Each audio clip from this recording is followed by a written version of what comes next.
말씀 보겠습니다. 신약성경 로마서 8장입니다. 249쪽이 되겠네요. 로마서 8장 1절부터 11절 말씀까지 우리가 함께 교독하겠습니다. 제가 먼저 읽겠습니다. 로마서 8장 1절. 그러므로 이제 그리스도 예수 안에 있는 자에게는 결코 정죄함이 없나니 이는 그리스도 예수 안에 있는 생명의 성령의 법이 죄와 사망의 법에서 너를 해방하였습니다. 율법이 육신으로 말미암아 연약하여 할 수 없는 그것을 하나님은 하시나니 곧 죄로 말미암아 자기 아들을 죄 있는 육신의 모양으로 보내어 육신의 죄를 정하사 육신을 따르지 않고 그 영을 따라 행하는 우리에게 율법의 요구가 이루어지게 하려 하심이니라. 육신을 따르는 자는 육신의 일을, 영을 따르는 자는 영의 일을 생각하나니 육신의 생각은 사망이요 영의 생각은 생명과 평안이니라. 육신의 생각은 하나님과 원수가 되나니 이는 하나님의 법에 굴복하지 아니할 뿐 아니라 할 수도 없음이라. 육신에 있는 자들은 하나님을 기쁘시게 할 수 없느니라. 만일 너희 속에 하나님의 영이 거하시면 너희가 육신에 있지 아니하고 영에 있나니 누구든지 그리스도의 영이 없으면 그리스도의 사람이 아니라. 또 그리스도께서 너희 안에 계시면 몸은 죄로 말미암아 죽은 것이나 영은 의로 말미암아 살아있는 것이니라. 같이 예수를 죽은 자 가운데서 살리신 이의 영이 너희 안에 거하시면 그리스도 예수를 죽은 자 가운데서 살리신 이가 너희 안에 거하시는 그의 영으로 말미암아 너희 죽을 몸도 살리시리라. 아멘. 아멘. 예, 오늘 우리 중요한 말씀을 읽었습니다. 그래서 오늘 제목을 그리스도 안에 있는 자 이렇게 제목을 붙였습니다. 2절에 보면 그리스도 예수 안에 있는 이런 말이 있고 그리스도 예수 안에 있는 자에게는 이런 말씀이 나오죠. 어떤 신학자는 성경 한 권을 몽땅 잊어버린다 할지라도 로마서 8장만 잘 기억하면 그리스도인으로 살아가는데 별 무리가 없다 이런 말도 했고, 또 어떤 분은 성경 전체가 반지라고 비유한다면 이 로마서는 반지의 보석과 같고, 또 그 중에 이 8장은 특별히 보석 중에서 빛을 발하는 그 광의점이다 이렇게 비유하기도 했습니다. 그래서 오늘 이제 우리가 이제 8장 아주 성경의 가장 핵심적인 그런 부분들을 우리가 본다 그 말이죠. 이 8장이 왜 그렇게 중요하냐 하는 것은 이 8장에서 구원과 성화라고 하는 그 복음의 핵심을 담고 있기 때문에 그렇습니다. 그래서 이 8장을 우리가 즐겨 묵상하고 외운다면 우리가 겪는 각가지 문제들의 전천후한 답을 얻을 수 있다. 이것은 이제 돌아가신 오카노 목사님이 그렇게 말씀하셨습니다. 그 오카노 목사님 당시는 이 8장을 늘 외운다고 말씀하셨어요. 외우면서 어떤 문제가 오면 이 8장이 머리에 떠오르고 그래서 그것이 답이 된다. 그것을 본인은 경험했기 때문에 성도들도 그렇게 하면 좋겠다. 그런 말씀도 하셨습니다. 우리가 정말 이 8장을 한번 이번 주간에 깊이 이렇게 묵상해 보시면 정말 좋겠습니다. 자, 이 로마서 8장은 앞에 7장까지를 전제로 해서 예수 그리스도를 믿고 구원받은 이들이 누리는 이 승리와 영광에 대해서 다루고 있습니다. 오늘 본문을 통해서 이 그리스도 예수 안에 있는 자가 누리는 그 생명의 성령의 법을 죄와 사망의 법과 대조를 해보고 성령으로 사는 사람의 특징이 어떤 것인가 우리가 살펴보면서 주님께서 주시는 은혜를 함께 나누기를 원합니다. 첫 번째입니다. 성령께서 하시는 일입니다. 1절에서 4절까지 내용인데요. 첫 번째는 우리를 죄와 사망의 법에서 해방시켜서 정죄 당하지 않게 하셨다 하는 사실입니다. 이 본문 1절에 보면 그러므로 이제 그리스도 예수 안에 있는 자에게는 결코 정죄함이 없다 이렇게 말씀하셨죠. 여기 그러므로라는 말은 다 이 이제 7장 전체를 받고 있다. 7장까지의 내용을 이야기를 하면서 그것을 그러므로 이제 이렇게 말하죠. 그래서 이 우리 7장에서 지난주에 다뤘습니다만은 자신이 율법 앞에 죽을 수밖에 없는 죄인이라는 것을 우리가 철저히 깨닫고 거룩한 삶, 성화의 삶을 살아가야 되겠다고 마음을 먹었지만은 마음의 법과 죄의 법이 싸우는 이 내적 갈등 속에 우리가 탄식할 수밖에 없다 하는 것. 그런데 이 갈등이 크면 클수록 우리가 주님을 더 바라보게 되고 결국은 내 힘으로는 할 수 없고 그래서 회개하고 이 성화의 삶을 살아야 되겠다 하고 예수님께 더 가까이 나가게 된다 그랬습니다. 그래서 결국 성화의 삶을 살기 위해서는 우리가 어떤 경우에도 그리스도의 영이신 이 성령에 묶여 있어야 된다는 겁니다. 이것이 바로 본문 1절에 그러므로 라는 의미가 됩니다. 그리고 그러므로 다음에 이제라는 말이 또 나오죠. 이제라는 단어는 지금 나의 상태가 중요하다 그 말이죠. 하나님께서 우리에게 지금 너가 나를 믿고 있느냐라고 물으시는 겁니다. 지금 내 마음이 하나님의 법을 향하고 있는지 지금 묻고 있다 그 말입니다. 자, 그 다음 구절에 그리스도 예수 안에 있는 자라는 말을 했습니다. 우리가 흔히 예수 그리스도라는 말도 하지만은 그리스도 예수, 여기서 그리스도 예수라는 말은 그리스도가 어떤 분인가 그 직분을 먼저 말했죠. 그래서 그것을 굉장히 강조를 한다. 그래서 그리스도이신 예수 안에 있을 때에 라는 그 말이죠. 그래서 이 주님을 영접하고 그리스도 예수를 닮는 것을 삶의 목표로 하는 그런 사람, 주님의 말씀대로 사는 사람을 바로 그리스도 예수 안에 있는 사람이라고 말을 합니다. 그리스도 밖에 있는 자는 반드시 죽음의 형벌이 따른다는 겁니다. 믿음으로 그리스도 안에 들어온 자는 어떤 일이 있어도 죄인으로 고소당하거나 정죄 당하지 않는다 하는 말이죠. 그 7장까지 이 말씀을 통해서 우리가 앞에서 정죄 받지 않은 이유를 많이 설명을 했습니다. 오직 그리스도 안에 있을 때라야만 그리스도가 받은 그 정죄가 우리의 것이 된다는 것이죠. 우리에게 정죄함이 없다는 것을 아는 것은 굉장히 중요합니다. 지금 이 땅에 사는 삶이라고 하는 것은 우리가 기껏해야 100년 정도밖에 되지 않습니다. 물론 뭐 요즘 120세 사는 분도 있습니다만은, 그래서 뭐 어제 아래도 유명한 그 가수가 78세에 또 갑자기 심장마비로 돌아가셨다는 이야기를 하죠. 또 제가 아는 교수님도 뭐 78세로 또 돌아가셨다고 그렇게 또 이 부고를 받았습니다. 우리가 사실 이 100세를 산다는 것도 그렇게 어렵습니다. 그래서 이렇게 100년 정도밖에 되지 않지만은 정죄함이 없이 하나님과 함께 사는 것은 영원한 삶이 되기 때문에 우리가 정죄받지 않는다. 이 하나님의 정죄가 없다는 것을 확신하시기 바랍니다.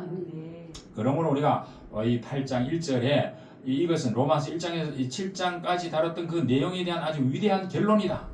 정죄함이 없다고 하는 것이 굉장히 중요하다 이 말이죠. 그리스도 예수 안에 있는 자에게 정죄함이 없다고 하는 이 선포야말로 죄인인 우리들에게 가장 놀라운 그런 복음이 아닐 수가 없습니다. 왜냐하면 우리가 이제는 모든 죄책감과 죽음의 절망감에서 완전히 해방될 수 있기 때문에 그렇습니다. 그렇다면 이 그리스도 예수 안에 있는 자에게는 왜 정죄함이 없는가? 그것은 바로 성령 때문이다 라고 말하는 것이, 물론 예수 그리스도 때문이다 이렇게 말하고 되지만 오늘 여기서는 그 예수 그리스도의 영 성령 때문이다 라고 우리에게 바울은 설명하고 있습니다. 그래서 본문 2절에 뭐라고 말합니까? 이는 그리스도 예수 안에 있는 생명의 성령의 법이 죄와 사망의 법에서 너를 해방하였음이라 그렇게 말했습니다. 여기서 서로 대립되는 두 가지 법이 있죠. 법이라고 하는 것은 어떤 힘이나 원리를 말합니다. 법에 규정되면 지금도 대통령이 탄핵 소추를 받아가지고 재판을 받고 있는데 그 바로 뭡니까? 법이 이제 기각하느냐 인용하느냐 하는 굉장히 센 그 힘을 가지고 있습니다. 그런 원리를 갖고 있다 그 말이죠. 누구나 그 법 앞에는 굴복할 수밖에 없다 그 말이죠. 이 하나는 생명의 법이고 다른 하나는 죄의 법과 사망의 법입니다. 죄의 이 사망이 더해진 것은 우리가 죄의 법에 대항해서 믿음과 성령의 능력으로 맞서 싸우지 않으면은 그 죄의 법이 우리를 죽음으로 이끌어 간다. 그래서 죄와 사망의 법이다. 이렇게 말하고 있습니다. 죄와 사망은 붙어 있습니다. 죄의 법이라고 하는 것은 바로 내 몸에 활동하면서 내 자신과 싸우게 만들고 나를 악으로 이끄는 그 힘과 충동과 그 원리를 이 죄의 법이다. 이렇게 말하고 있습니다. 이 죄와 사망의 법에서 우리가 승리하려고 하면 오직 그리스도 예수 안에 있는 생명의 성령의 법으로만 가능하다라고 바울은 말합니다. 성령의 법의 목적은 바로 생명입니다. 죄의 법의 그 결과는 죽음이듯이 성령의 법의 목적은 바로 생명이다. 그 결과는 생명이다. 그렇게 말합니다. 아주 서로 대조되고 있죠. 그러므로 우리가 하나님 앞에서 정죄 당하지 않는 이유 중에 하나가 바로 이 성령께서 죄와 사망의 법에서 우리를 해방시켰기 때문에 그렇다 하는 겁니다.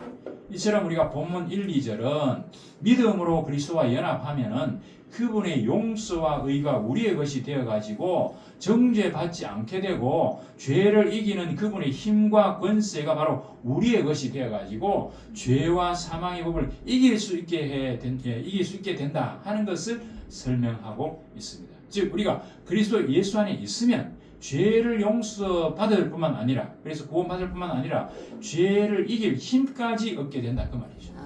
그러므로 1절은 칭의를 말한다고 하면 2절은 성화를 말한다 이렇게 말할 수 있습니다. 우리가 반드시 칭의가 먼저 전제가 되어야만 그 다음에 성화가 일어날 수 있습니다. 정죄함이 없다고 하는 그 확신이 선행되어야만 변화를 위한 싸움에서 승리할 수 있기 때문에 그렇습니다. 그리스도 예수 안에 있는 생명의 성령의 법이 우리를 죄와 사망의 것을 해방시키는 것은 이 율법의 행위가 아니라 믿음을 통해서 가능하다고 앞에서 우리가 공부를 했습니다. 그런데 하나님께서는 이 공의의 하나님이시기 때문에 그 죄는 반드시 그 죄값을 받게 형벌을 가하게 되어 있습니다. 그렇다면 우리의 과거에 지은 수많은 죄는 어떻게 해결할 수가 있습니까? 그것이 바로 3절에 나옵니다. 율법이 육신으로 말미암아 연약하여 할 수 없는 그것을 하나님은 하시나니 곧 죄로 말미암아 자기 아들을 죄 있는 육신의 모양으로 보내어 육신의 죄를 정하사 이렇게 말하고 있습니다. 여기서 하나님이 육신의 죄를 예수님께 정했다 이 말은 세 가지 의미가 있는데 첫 번째는 예수님이 십자가에서 육신이 죽으신 그 사건 속에서 하나님은 그리스도 안에 있는 모든 사람의 죄에 대해서 마지막으로 정죄 판결을 내리셨다 그 말입니다. 예수님이 십자가에 돌아가실 때 우리 인류의 모든 죄에 대한 정죄 판결을 내리셨다는 죄에서 해방될 수 있는 길을 열어놓으셨다는 거죠. 우리의 죄가 그리스도의 죽음과 고통 안에서 완전히 정리가 됐다는 겁니다. 왜냐하면 예수님은 정죄 받을 만한 죄가 없으신 분입니다. 예수님은 죄가 없으시기 때문에 그가 죄 있는 육신의 모양으로 이렇게 표현했습니다. 예수님의 육체는 인간이었고 그 죄 있는 육신의 모양으로 이 땅에 오셨죠. 하지만 죄가 없으신 분입니다. 하나님 완전히 무죄이신 이 자신의 아들의 육신 안에 죄를 정하셨다. 그분의 죄가 아닌 우리의 죄가 그리스도의 고통과 죽음 안에 정죄를 받았다. 그 말입니다. 그러므로 나는 다시 죄에 대해서 다시는 형벌을 받지 않게 되었다는 거예요. 왜 내 죄의 형벌을 이미 예수님이 대신 받으셨기 때문에 우리는 그 정죄에서 벗어났다. 예수 그리스도의 육신의 모양으로 이렇게 말씀하고 있습니다. 두 번째는 하나님의 사랑이 우리를 하나님의 진노에서 건지셨다 그 말이죠.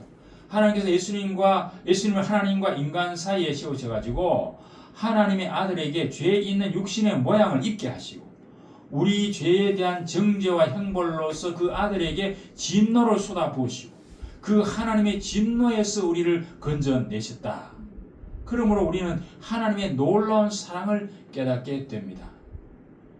제가 그 학생들에게 설명할 때 하나님의 그 정의와 공의 때문에 하나님은 우리를 사랑하지만은 우리 죄 때문에 우리를 죽일 수밖에 없는 그런 하나님의 고민이 있었는데 그 고민을 아들 예수님이 알고 그 본인이 이 하나님의 고민을 해결하기 위해서 이 땅에 오셔서 대신 십자가에 달려 돌아가셨다. 이렇게 제가 설명을 했는데 이번에 제가 말씀을 연구하면서 보니까 그것보다는 예수님이 내가 스스로 자발적으로 인간이 되어 가겠다 그렇게 하시기보다는 하나님께서 이 예수를 이 땅에 인간의 몸으로 아까 육신의 몸으로 이렇게 오게 하셨다고 하는 그것이 더 중요하다 그런 이야기를 했을 때 이것은 전적으로 성부 하나님께서 우리를 구원 계획을 하셨을 뿐만 아니라 그 예수 그리스도를 이 땅에 보내신 것까지도 성부 하나님이 하신 거구나 하는 것을 우리가 한번 다시 깨닫게 되었습니다.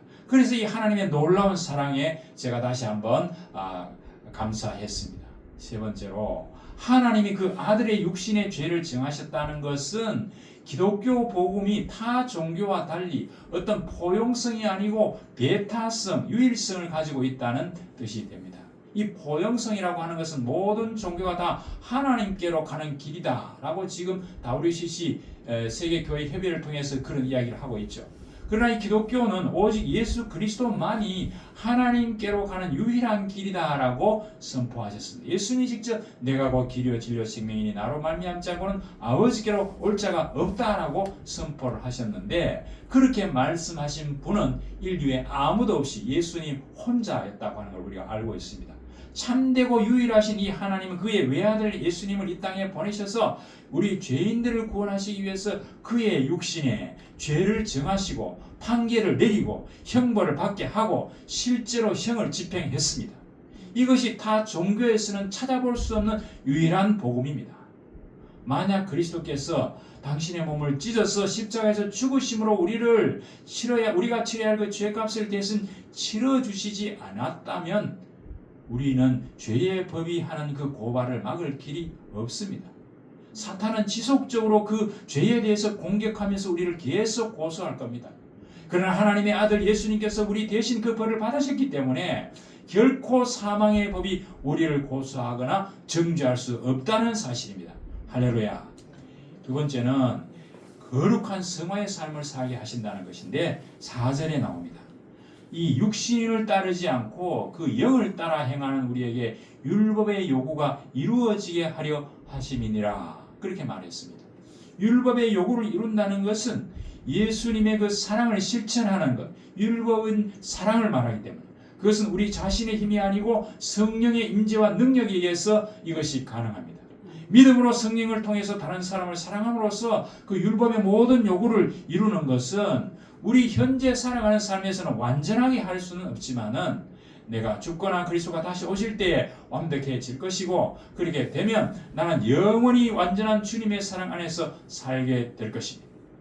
물론 불완전하기는 하지만 성령을 의지하고 그리스도를 높이는 이 사랑, 즉 기쁘게 자신을 희생해서 다른 사람의 유익을 구하는 이 사랑은 율법에 요구하는 바 우리의 삶이 나가야 될 바른 방향이고 실제적인 방향임이 분명합니다. 성령은 예수님이 우리를 위해서 해놓으신 일을 우리의 것이 되도록 하셨다 하는 겁니다. 예수님은 율법의 요구를 이루려고 죽으셨는데 성령은 그 일이 우리에게 가능하도록 하셨다는 겁니다. 예수 안에 있다는 것은 육신을 따르지 않는다는 거죠. 이 육신이라고 하는 것은 인간의 몸, 인간의 생각과 가치, 인간의 타락한 본성을 포함한 그런 개념이죠. 즉 육신을 따르지 않는 삶이라고 하는 것은 자신을 쫓아 사는 삶이 아니고 자신을 위해서 사는 삶이 아니다, 그 말이죠. 이것은 바로 성령을 따름으로 가능합니다. 우리의 연약함을 아시는 하나님께서 우리로 하여금 성령을 통해서 끊임없이 우리에게 말씀하시고 권면하시고 있는데, 이것은 꼭 성경 말씀을 통해서뿐만 아니라 우리 그리스도인이 살아가면서 친구를 통해서나 자녀를 통해서나 또 설교를 통해서나 혹은 TV나 언론을 통해서 그것을 볼 때 하나님의 말씀이 기억에 나고, 아, 저렇게 살아야 된다, 저렇게 살면 안 된다, 이것을 우리에게 끊임없이 이렇게 깨닫게 하시고 인도하신다, 그 말입니다. 율법의 요구는 언제나 온전함에 이르는 겁니다. 예수 그리스도께서 십자가에 죽으심으로 성령을 따라 행하는 우리에게 율법의 요구가 이루어지게 해 주셨습니다. 우리가 일상생활에서 어떤 문제 부딪힐 때 가장 먼저 생각해야 될 게 뭡니까? 내가 이렇게 하고 있는 것이 하나님을 기쁘시게 하는 일이 맞느냐? 라고 늘 생각해 봐야 되고, 예수님 같으면 이렇게 하실까? 라고 생각해 보는 것, 그게 바로 율법의 요구를 이루게 하기 위한 성령의 인도다, 그 말입니다. 성령을 쫓아서 그리스도 예수 안에 들어가게 되면 하나님이 기뻐하시는 그 바른 길을 걷고자 하는 마음이 우리 속에 생기고 그렇게 애쓰게 되어집니다. 그리고 내 수준에서 깨닫지 못한 것은 내 마음이 하나님의 법에 묶여있는 한 주님이 그렇게 인도하시고 그 일을 채워주시게 되어 있습니다. 제가 책을 읽으면서 이재철 목사님이 이 간증을 했는 걸 봤습니다. 자기 아들을 미국에 보내고자 비자를 받아야 되는데 부모의 예금 증명서하고 집 소유 증명서를 제출해야만 비자가 나옵니다. 그래서 돈이 없으니까 누구에게 좀 돈을 빌려가지고 예금 확인서를 만들어야 되지 않겠나라고 아내에게 이야기했더니 그 아내가 과연 그게 하나님이 기뻐하시는 방법일까요? 라고 말하는데 자기가 철석 그것을 깨닫고 성령 인도라고 깨닫고 하나님께 회개하고 있는 그대로 서류를 가지고 인터뷰를 했는데 비자가 나왔다는 겁니다. 보통 그런 예는 굉장히 드물다는 겁니다. 만약 이 성령께서 아내를 통해서 그런 메시지를 주셨을 때 그것을 거부하고 편법을 써가지고 통장을 만들었다고 하면 그것은 목사님에게는 정죄함이 됩니다. 그러나 그 목사님 성령의 인도하심을 따라서 예수 그리스도 안에 들어가서 정직한 길로 걸어감으로써 율법의 한 부분을 이룬 것이 됩니다. 율법이 요구하는 것을 이룬 사건이 된다 그 말입니다. 내 마음으로 가짜 통장을 만들려고 했던 이 죄를 이미 주님께서 십자가에서 해결해 주셨지만은 회개하고 내가 다시 주님을 찾는 순간에 그리스도 안에서 율법의 요구를 만족시키면서 율법을 완성시켰다. 그렇게 우리가 해석할 수 있다 하는 겁니다. 그래서 우리가 날마다 이 성화되어 나갈 때는 이런 싸움들이 우리에게 계속됩니다. 아니 뭐 그 정도쯤이야. 뭐 이렇게 늘 정직하게 살면 장사할 수 있겠냐. 이런 마음이 우리 속에 들어오지만은 그리스도인은 바로 거기서 하나님이 기뻐하실까? 이게 하나님의 뜻일까라고 생각해 보면서 다시 한번 자기 삶을 돌이켜 보면서 하나님의 법대로 따라가면 하나님이 기이한 방법으로 우리를 인도하신다는 사실을 그런 사람을 통해서 느끼게 하시고 깨닫게 하신다 그 말이죠. 두 번째로는 육신의 생각과 성령의 생각입니다. 1장의 7절까지는 영이 5번, 9장에서 19장까지는 18번 나오는 데 비해서 이 8장에만 영이라는 말이 21번이나 사용되고 있다. 대부분 이 성령을 말하고 있습니다. 그래서 바울은 8장에서 성령과 육신을 확실하게 대조시켜가지고 성령으로 육신을 이기는 것이 바로 성화이고 거룩한 삶을 사는 거다. 그렇게 밝히고 있습니다. 육신을 쫓는 자는 육신의 일을 생각하고 성령을 쫓아 행하는 자는 성령을 생각한다 라고 영을 생각한다라고 5절에 말씀을 하셨습니다. 육신의 소욕과 성령의 소욕이 서로 대적이 되지만은 성령을 쫓아서 행하면 육체의 욕심을 멸할 수 있고 율법의 정죄 아래 있지 않게 됩니다. 바울이 말하는 육신의 생각은 이 육체가 행하는 바 악한 일을 말하고 성령이 행하여 맺는 생각은 성령의 열매를 말합니다. 그래서 5절에서 육신을 따르는 자는 육신의 일을, 영을 따르는 자는 영의 일을 생각한다. 그렇게 말했습니다. 우리가 살아가면서 무엇을 생각하느냐에 따라서 그 가는 길이 달라지죠. 생각이란 그 사람의 인격과 사고의 총체적인 그 사고 방식을 말합니다. 삶의 방식을 말합니다. 사고 방식이 그 사람의 행동을 결정합니다. 육신적인 쾌락과 본능을 추구하는 사람은 그 생각이 육신적인 것일 수밖에 없고 성령을 쫓는 사람은 신령한 것을 늘 생각하게 되어 있습니다. 그래서 그런데 이제 6절에 보면 육신의 생각은 사망이요 영의 생각은 생명과 평안이니라 이 말씀처럼 육신의 생각은 결국 사망으로 이끈다는 겁니다. 죄의 삭은 사망이라고 분명히 말씀하셨습니다. 하나님을 대적하는 육신적인 생각은 최악의 자살 행위라는 겁니다. 에베소 2장 3절에도 전에는 우리도 그 가운데서 우리의 육체의 욕심을 따라 지내며 육체와 마음에 원하는 것을 하여 다른 이들과 같이 본질상 진노의 자녀였더니 우리가 하나님의 진노 아래 놓여있던 자였다 그 말입니다. 육체의 욕심을 따라서 육체에 원하는 것만 추구하면은 마귀가 이끄는 대로 생각하고 행동하게 되어 있다 그 말입니다.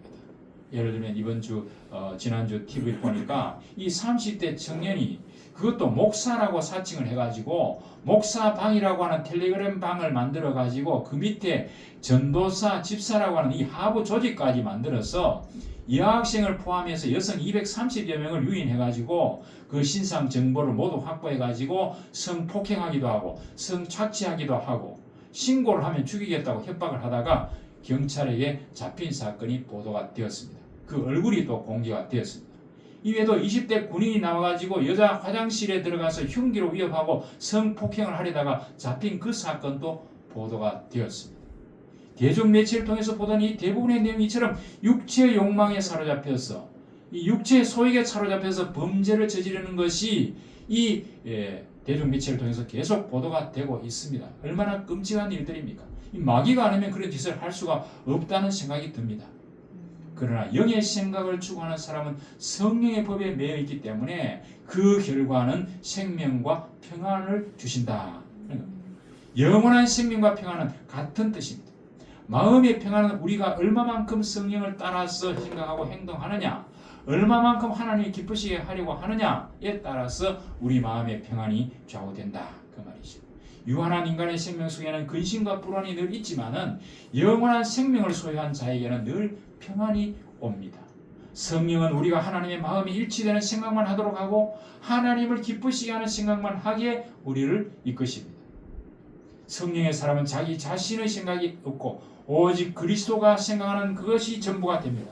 6절에서 영의 생각은 생명이라고 했습니다. 생명이 있는 삶이 바로 성령으로 지배되는 삶, 그리스도 중심의 삶, 하나님을 기쁘시게 하는 삶이라고 하는 뜻입니다. 따라서 성령의 사람은 율법이 요구하는 그 거룩한 삶을 살 수 있는 자리에까지 이르게 됩니다. 왜? 성령이 이렇게 이끄시기 때문에 그렇습니다. 율법의 정신은 바로 사랑이 아니겠습니까? 로마서 3장 10절에 사랑은 율법의 완성이다 그렇게 말했습니다. 우리를 죄와 사망의 보에서 자유케 하신 이유가 바로 이 거룩한 사랑의 삶을 실천하는 데 있습니다. 우리가 일상생활을 하면서 과연 이 그리스도의 사랑을 내가 알고 이 그리스도의 사랑을 내가 이게 삶에 실천하고 있는가? 그것을 생각해 보면 성령에 지배되고 있는 삶인가 아닌가를 판가름할 수 있다 그 말이죠. 본문 7절에 보니까 육신의 생각은 하나님과 원수가 되나니 하나님의 법에 굴복하지 아니할 뿐만 아니라 할 수도 없다 그랬습니다. 하나님께서는 육신을 쫓는 우리의 생각을 원수로 본다 그렇게 말했습니다. 우리가 육신을 쫓는 동안에 하나님의 법에 굴복하는 것은 불가능합니다. 그래서 8절에 육신에 있는 자들은 하나님을 기쁘시게 할 수 없다 그렇게 말합니다. 육신의 생각으로는 하나님과 원수가 된 상태에서는 하나님을 절대로 기쁘시게 할 수 없기 때문에 그렇습니다. 육신의 생각이라고 하는 것은 성령의 도움 없이 그저 인간의 본능대로 본성대로 사는 그 방식을 말하는데 이것이 바로 하나님을 대적하는 것이고 원수가 되는 것이다. 왜냐하면 하나님께서 굴복하거나 하나님께 굴복하거나 하나님을 기쁘시게 하지 않을 뿐만 아니고 할 수도 없다 그랬습니다. 사단에게 잡혀있기 때문에 그렇습니다. 하나님을 기쁘시게 하는 것은 오직 믿음입니다.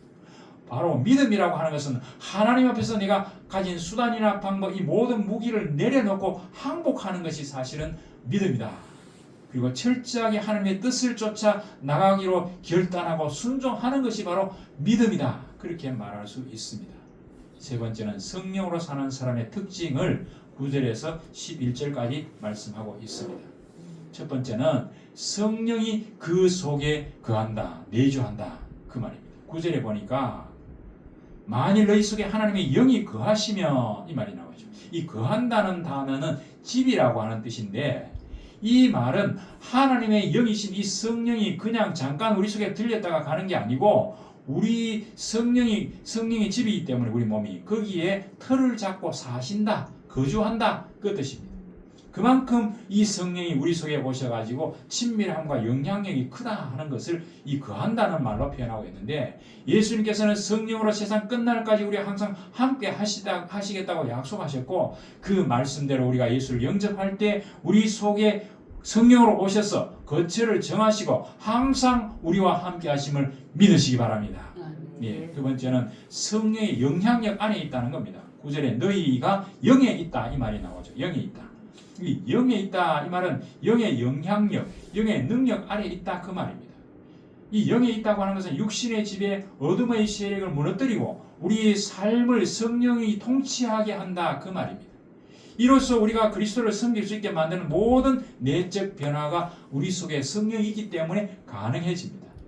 우리는 주님의 명령하시는 것을 기쁨으로 행하게 된다는 것이 바로 영이 있다고 하는 증거입니다. 또한 영에 있다는 것은 하나님의 법에 우리가 굴복하는 것으로 드러납니다. 마음속에 음악이 가득한 사람 그 음악을 위해서 모든 것을 포기하듯이 우리 속에 하나님의 영이 거하시면 하나님의 법을 위해서 우리는 모든 것을 포기할 수 있습니다. 우리 속에 하나님의 영이 거하시면 하나님의 법을 위해서 모든 것을 포기할 수 있다 그 말입니다. 그리고 신령한 생각으로 이것이 드러납니다. 심리학자들에 의하면 인간은 하루에 2만 가지 이상 5만 생각을 다 한다는 겁니다. 뭐 5만 생각이란 5만 가지 생각한다는 말인데 심리학자들은 적어도 2만 가지 이상 우리 생각이 왔다 갔다 한다는 겁니다. 그런데 우리는 그 많은 생각들 중에서 과연 주님을 위한 생각이 얼마나 되는지 우리가 한번 생각해 볼 필요가 있습니다. 그 주님을 생각하는 마음이 많으면 많을수록 바로 성령에 붙잡힌 사람이 되고 너희가 영이 있다라는 말에 해당되는 증거다 그 말이죠. 그 성령의 영향력 안에 있는가를 우리가 한번 따져봐야 된다. 그 다음에 세 번째는 그리스도에게 속한 자가 됩니다. 9절 하반절에 보니까 누구든지 그리스도의 영이 없으면 그리스도의 사람이 아니다 그렇게 말했는데, 이것을 반대로 뒤집어 말하면 뭡니까? 그리스도의 영이 있으면 그리스도의 사람이다 그 말이죠. 우리는 어떤 의미에서 그리스도의 소유가 됩니까?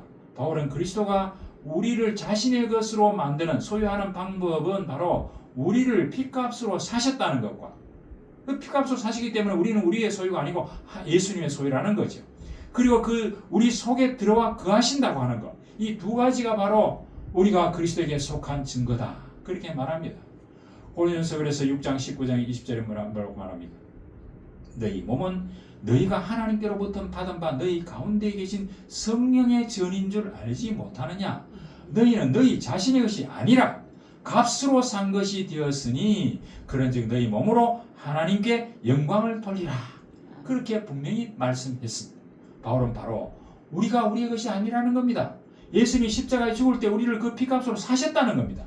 그리고 우리 속에 들어와 계셨다는 겁니다.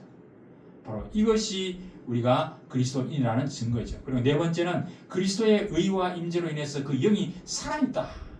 그래서 10절에 그래 말하죠.